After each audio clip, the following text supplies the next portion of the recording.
नमस्कार। Online classes में आपका फिर से स्वागत है। और पात्री ग्रुप एजुकेशन एवं सौरभ ITI के सभी स्टूडेंट्स को मेरा नमस्कार। हमने डीसी जनरेटर के इलेक्ट्रिशियन थ्योरी के सेकेंड ईयर में डीसी जनरेटर के 3 भागों के बारे में पढ़ा था। 3 भाग पढ़े थे, एक पार्ट 1, एक पार्ट सेकंड, एक पार्ट 3। पार्ट फर्स्ट में हमने पढ़ा था डीसी जनरेटर के आविष्कार, उसका कार्य सिद्धांत और उसका आविष्कार के बारे में पढ़ा था। सेकंड पार्ट में हमने पढ़ा था डीसी जनरेटर के पार्ट्सों के बारे में पढ़ा था। और थर्ड पार्ट में भी हमने डीसी जनरेटर के आधे बच्चे कुछ पार्ट्स के बारे में पढ़ा था। ठीक है ना। अब पढ़ते हैं पार्ट 4 में types of DC generator. DC generator 2 प्रकार के होते हैं, प्राइम मूवर के आधार पर, एक उत्तेजना के आधार पर। प्राइम मूवर के आधार पर देखो 4 प्रकार के होते हैं, जल टरबाइन, वाष्प टरबाइन, डीजल, एक वाष्प टरबाइन, चलित टरबाइन जनरेटर।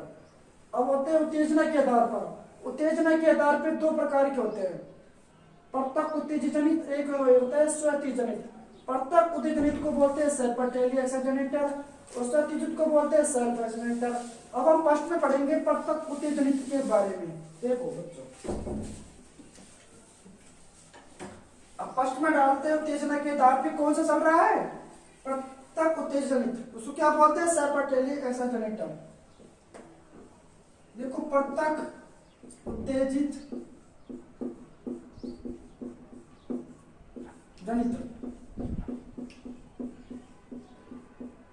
प्रत्यक्ष उत्तेजित जनित्र, इसे क्या बोलते हैं, सेपरेटली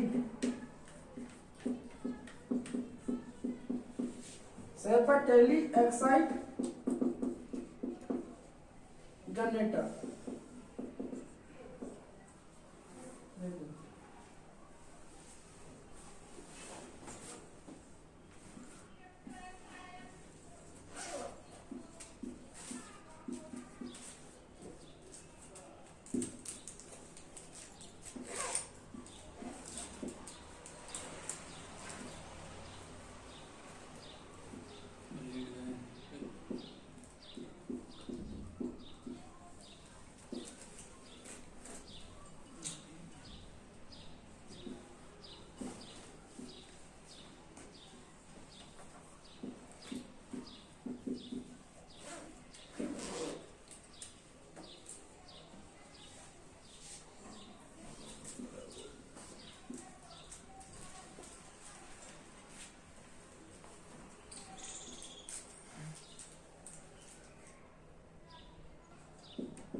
देखो प्रत्यक्ष उत्तेजित, ऐसा जनित जिनको फील्ड पोल को उत्तेजित करने के लिए बाहर डीसी स्रोत की आवश्यकता पड़ती है, तो कौन सा जनित्र कहलाता है, प्रत्यक्ष उत्तेजित कहलाता है। देखो ये अपना क्या है, कार्बन घुस है, ये आर्मेचर है, यहाँ पे क्या लगाती है अपना लोड।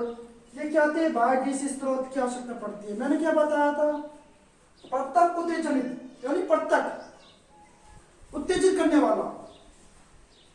देखो प्रत्यक्ष उत्तेजित क्या होता है, उत्तेजित करने वाला। ऐसा जनित जिनको फील्ड पोल को उत्तेजित करने के लिए बाहर डीसी स्रोत की आवश्यकता पड़ती है, उससे क्या बोलते हैं, सेपरेटली ऐसा जनरेटर कहा जाता है। और सर्किट डायग्राम मैंने आपको बता दिया। देखो इसको बोलते हैं प्लस या माइनस, बाहर डीसी स्रोत की आवश्यकता पड़ती है, उसे क्या बोलते हैं, प्रत्यक्ष उत्तेजित जनित्र।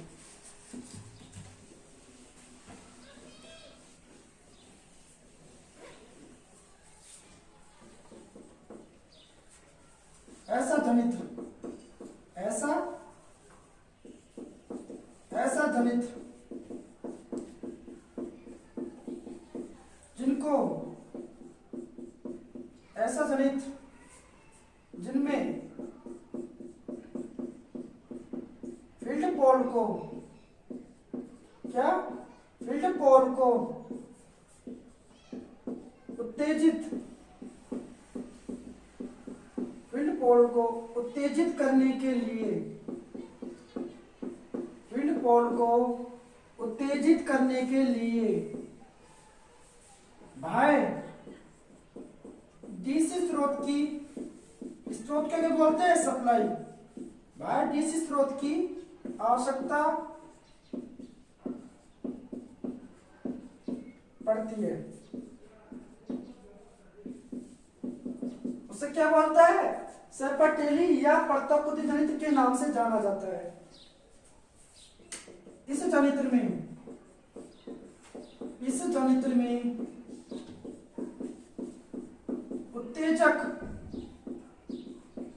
उत्तेजक वोल्टेज का मान, इस जनित्र में उत्तेजक वोल्टेज का मान उत्पादित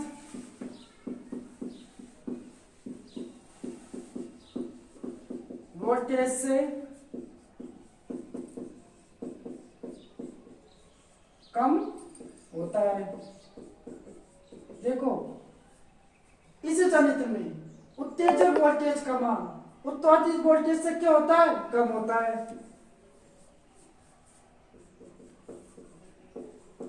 इस जनित्र का ईएमएफ अधिक होता है,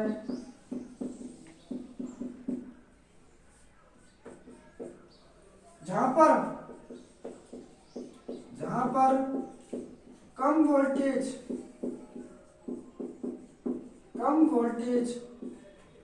तथा अधिक धारा की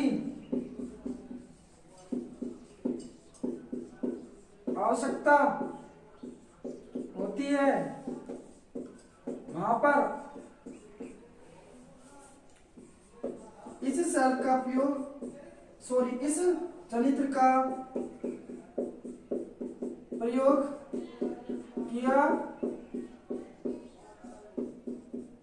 किया जाता है। इस जनित्र का प्रयोग किया जाता है। देखो प्रत्यक्ष उत्तेजनित, ऐसा जनित्र जिनमें फील्ड पोल को उत्तेजित करने के लिए बाह्य डीसी स्रोत की आवश्यकता पड़ती है, उसे प्रत्यक्ष उत्तेजनित्र कहा जाता है। इस जनित्र में उत्तेजक वोल्टेज का मान उत्पादित वोल्टेज से कम होता है। इस जनित्र का ईएमएफ अधिक होता है। जहां पे कम वोल्टेज और अधिक धारा की आवश्यकता होती है, वह इस जनित्र का प्रयोग किया जाता है।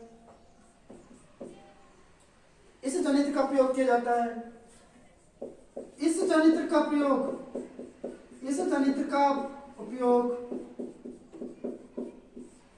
धातु शुद्धिकरण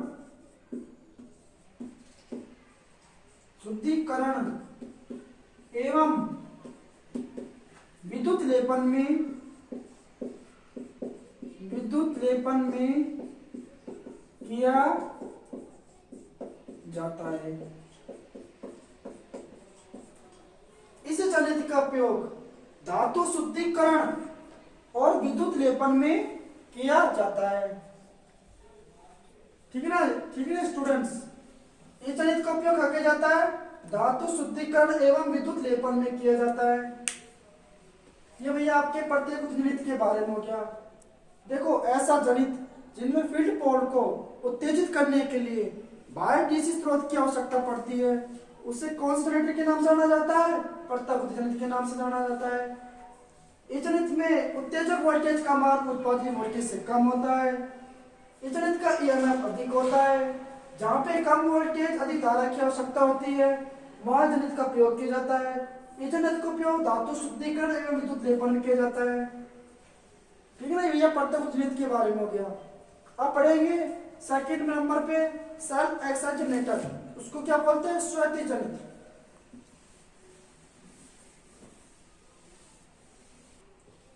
स्वउत्तेजित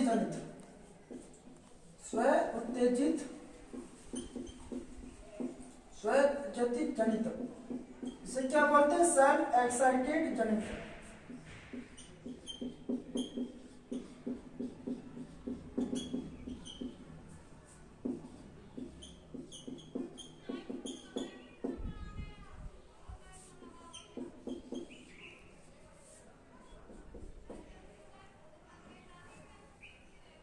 स्वैतिक जनित सेल्फ एसिड जनित्र, ऐसा जनित्र जिनको फील्ड पोल को उत्तेजित करने के लिए बाह्य डीसी स्रोत की आवश्यकता नहीं पड़ती। लेकिन नाम क्या है? स्वैतिक जनित, ऐसा जनित्र जिनको फील्ड पोल को उत्तेजित करने के लिए बाह्य डीसी स्रोत की आवश्यकता नहीं पड़ती, वह जनित स्वयं के द्वारा उत्तेजित हो जाते हैं। कौन जनित कहलाते हैं? सेल्फ एक्शन जनित्र कहलाते हैं। देखो अपने क्या जोड़ते हैं? लोड, ये सीरीज फील्ड वाइंडिंग होती है, रेगुलेटर होता है, ये सीरीज फील्ड वाइंडिंग होगी, ठीक है ना बच्चों।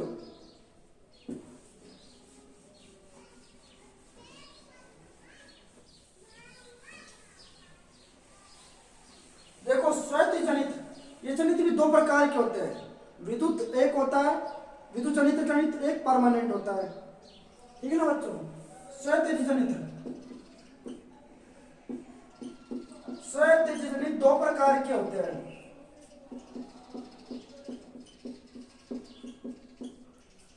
स्वैतिक जनित दो प्रकार के होते हैं। फर्स्ट में आता है परमानेंट,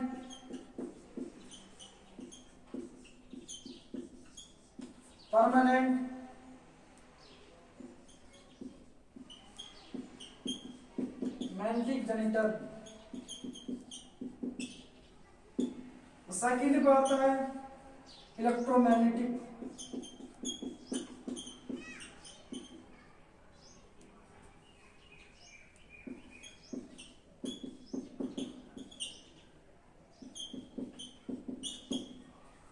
परमानेंट को बोलते हैं स्थायी चुंबकीय जनित्र। क्या बोलते हैं? स्थायी चुंबकीय जनित्र।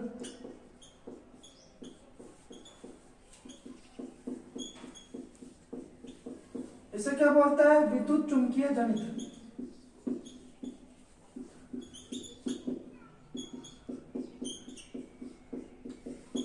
देखो स्वैतिक जनित दो प्रकार के होते हैं, परमानेंट मैग्नेटिक जनरेटर, एक होता है इलेक्ट्रोमैग्नेटिक जनरेटर। परमानेंट को क्या बोलते हैं? स्थायी चुंबकीय जनित्र। और इलेक्ट्रोमैग्नेटिक क्या बोलते हैं? विद्युत चुंबकीय जनित्र। देखो आप पढ़ेंगे स्थायी जनित्र के बारे में। वह जनित्र जो ऐसा जनित्र जिनमें फील्ड पोल को उत्तेजित करने के लिए या फिर चुंबकीय क्षेत्र स्थापित करने के लिए स्थायी चुंबक की आवश्यकता पड़ती है। ऐसा जनित्र जिनको चुंबकीय क्षेत्र स्थापित करने के लिए स्थायी चुंबक की आवश्यकता पड़ती है, उसे किस जनित्र के नाम से जाना जाता है? परमानेंट मैग्नेटिक जनित्र के नाम से जाना जाता है। अब आता है इलेक्ट्रोमैग्नेटिक जनित्र। ऐसे जनित्र जिनको फील्ड पोल को उत्तेजित करने के लिए विद्युत चुंबक की आवश्यकता पड़ती है। क्या? विद्युत चुंबक की आवश्यकता पड़ती है, उसे इलेक्ट्रोमैग्नेटिक जनित्र कहा जाता है, ठीक है ना बच्चों। और ये जनित्र इलेक्ट्रोमैग्नेटिक जनित्र तीन प्रकार के होते हैं। एक आता है श्रेणी जनित्र,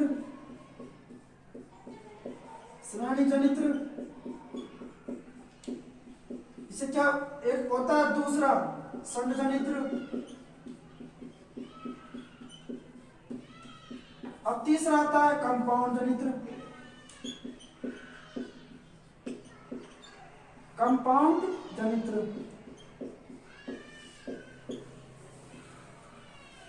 अब हम पढ़ेंगे श्रेणी जनित्र में। श्रेणी जनित्र किसका भाग है? विद्युत चुंबकीय जनित्र का भाग है। ये श्रेणी, संड, कंपाउंड कौन जनित्र कहलाते हैं? विद्युत जनित्र कहलाते हैं। अब आपसे पूछेगा श्रेणी जनित्र एवं संड जनित्र एवं कंपाउंड जनित्र कौन से जनित्र होते हैं? विद्युत चुंबकीय जनित्र, ठीक है ना बच्चों। अब हम पढ़ेंगे श्रेणी जनित्र के बारे में।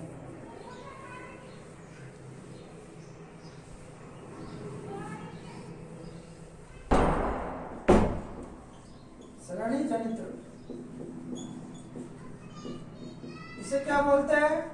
सीरीज जनित्र।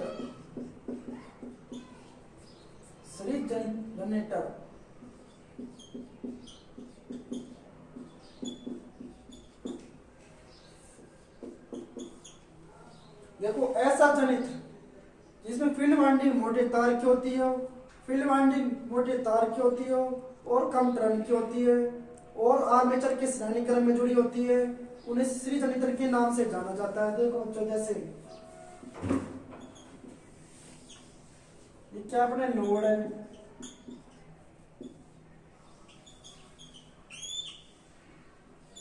चल जो अपना चल रहा था विद्युत चुंबकीय जनित्र में चल रहा था श्रेणी जनित्र। श्रेणी जनित्र ऐसा जनित्र जिसके आर्मेचर के श्रेणी क्रम में फील्ड वाइंडिंग जुड़ी होती हो, फील्ड वाइंडिंग मोटे तार एवं कम टर्न की होती है, उसे कुछ जनित्र के नाम से जाना जाता है श्रेणी जनित्र। अब जो सर्किट डायग्राम में देखो, ये आर्मेचर के श्रेणी क्रम में जुड़ी है, सीरीज फील्ड वाइंडिंग जुड़ी होती है। आर्मेचर के ये कौन सा क्रम में होता है? आर्मेचर होता है। ये होती है कार्बन ब्रश होती है, ये लोड जोड़ते हैं। इससे कैसे चल जाते हैं? आईएल से, और इससे क्या जाते हैं? आईए से। देखो इस जनित्र में सीरीज धारा, लाइन धारा और सीरीज फील्ड धारा दोनों तीनों क्या होती है? बराबर होती है। P बराबर Eg माइनस आई से, P बराबर Eg minus I, r a plus r s c,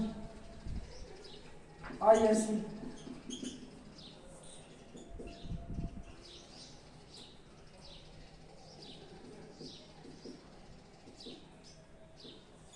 Eb बराबर V plus I a r a plus r s c. इसे बोलते हैं आई ए से होता है आर्मेचर धारा, आर्मेचर धारा। और आर ए को होते हैं आर्मेचर प्रतिरोध, आर्मेचर प्रतिरोध। और आई एल को दर्शाते हैं लाइन धारा, लाइन धारा। इसको बोलते हैं सीरीज धारा। ठीक है ना बच्चों? इसको बोलते हैं कुल पावर। ये भैया आपके सीरीज क्रम हो गया। सीरीज जनित्र ऐसा जनित्र जिसमें फील्ड वाइंडिंग आर्मेचर के श्रेणी क्रम में जुड़ी होती है और फील्ड वाइंडिंग मोटे तार व कम टर्न की होती है, उसे किस जनित्र के नाम से जाना जाता है? सीरीज जनित्र के नाम से जाना जाता है। ठीक है ना बच्चों? आपसे पूछेगा सीरीज जनित्र में फील्ड वाइंडिंग आर्मेचर की कौन से क्रम में जुड़ी होती है? आप क्या बताओगे? श्रेणी क्रम में। आपसे पूछेगा फील्ड वाइंडिंग कौन से क्रम में होती है? श्रेणी क्रम में। किसके क्रम में? आर्मेचर के श्रेणी क्रम में। फील्ड वाइंडिंग मोटे तार और किसकी होती है? कम टर्न की होती है। ठीक है ना बच्चों? सीरीज जनित्र के बारे में आपसे इसमें ज्यादा नहीं पूछेगा।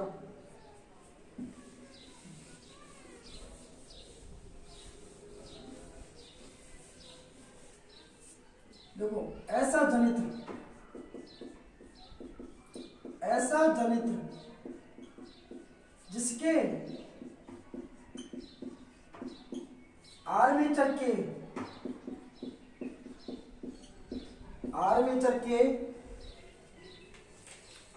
के श्रेणी क्रम में फील्ड वाइंडिंग जुड़ी होती हो, फील्ड वाइंडिंग जुड़ी होती हो,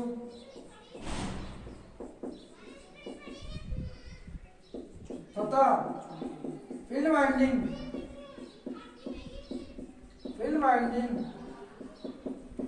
मोटे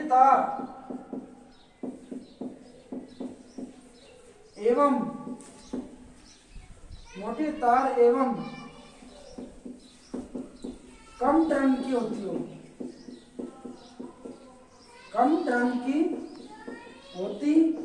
हो, उसे सीरीज जनित्र कहा जाता है। उसे सीरीज जनित्र कहा जाता है।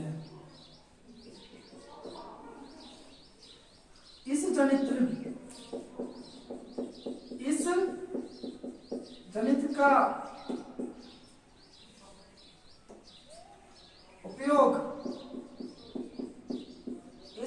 का उपयोग डीसी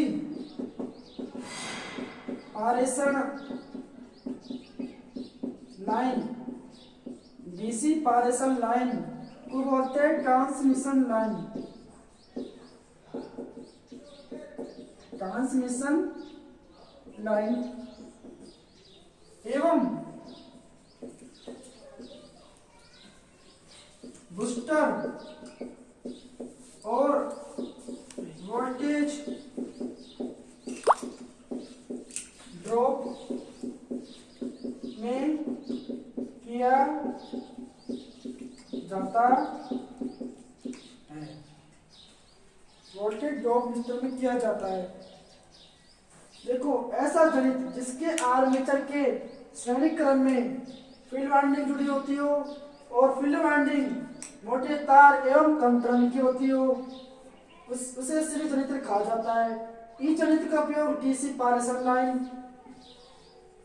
बूस्टर और वोल्टेज ड्रॉप में किया जाता है। ठीक है ना बच्चों।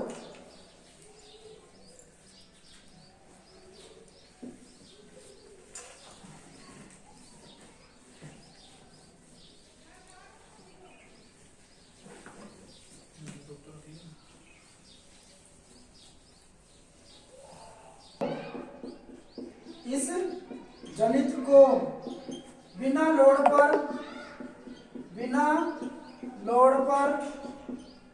नहीं चलाना चाहिए। नहीं चलाना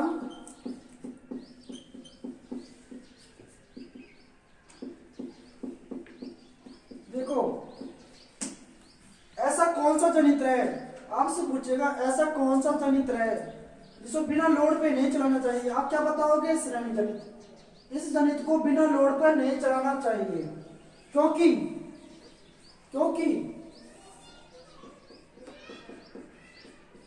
ओपन सर्किट होने के कारण, क्या ओपन सर्किट होने के कारण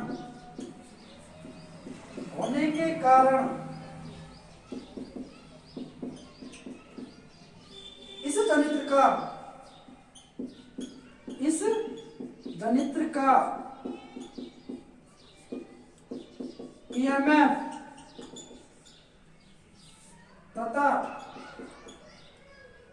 वोल्टेज का मान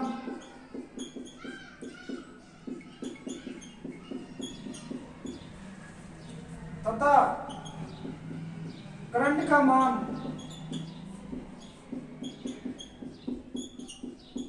घट जाता है।